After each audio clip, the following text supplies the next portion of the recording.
नक्कीच आपण पाहू शकतात की आपण अंतरवाली सराटीमध्ये आहोत। या ठिकाणी अशा पद्धतीने आता इथं मराठा बांधव यायला सुरुवात झालेली आहे।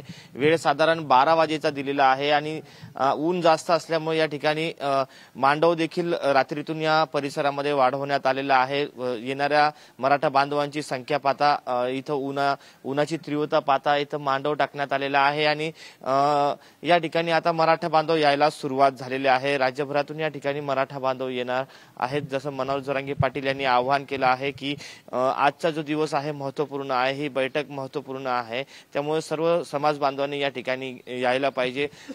2 दिवसांमध्ये ज्या काही घडामोडी झालेल्या आहेत त्या सर्व संदर्भात मी तुमच्याशी बोलणार आहे, अशा पद्धतीचं आवाहन मनोज जरांगे पाटील यांनी केलं होतं आणि त्या आवाहनाला प्रतिसाद देत आता राज्यभरातून मराठा बांधव या ठिकाणी दाखल होत आहेत। आणि दुसरी गोष्ट जर आपण पाहिली तर कालपासून मनोज जरांगे पाटील यांनी उपचार सोडलेला आहे, ही विशेष बाब आहे, कारण की त्यांना सलाईन चालू होतं। आता आपण गेली 16 दिवस जे आहे मनोज जरांगे पाटील हे आमरण उपोषणाला बसलेले आहे। आज 16वा दिवस आहे, मात्र काल त्यांनी सलाईन सोडलं होतं। आरोग्य पथकाला त्यांनी ठणकावून सांगितलं होतं की मला आता उपचाराची गरज नाहीये, उपचार आता सरकारला करा तुम्ही जाऊन, आणि असं म्हणून त्यांनी उपचार सोडलं होतं। आता साधारण आपण पाहू शकतो काही तासांनी 24 तास होतील की त्यांनी सलाईन सोडलेलं आहे। साधारण 24 तास झालेले आहे, उलटलेले आहेत त्यांना सलाईन सोडून। मात्र आपण जर आजची परिस्थिती त्यांची पाहिली तर आज पुन्हा त्यांची प्रकृती खालावलेली आहे, त्यांना उठता देखील जागेवरून येत नव्हतं, अशी परिस्थिती निर्माण झालेली आहे। त्यामुळे आता कुठेतरी या बैठकीला ते मार्गदर्शन कशा पद्धतीने करतील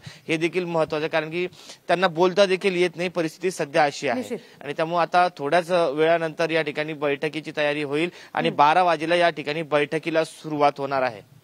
जी निश्चित सचिन, आणि दिवसभरात अंतरवालीत नेमकं काय घडतंय, बैठकीचे काय अपडेट्स हे तुमच्याकडून वेळोवेळी जाणून घेऊ। तुर्तास धन्यवाद दिलेल्या माहितीसाठी।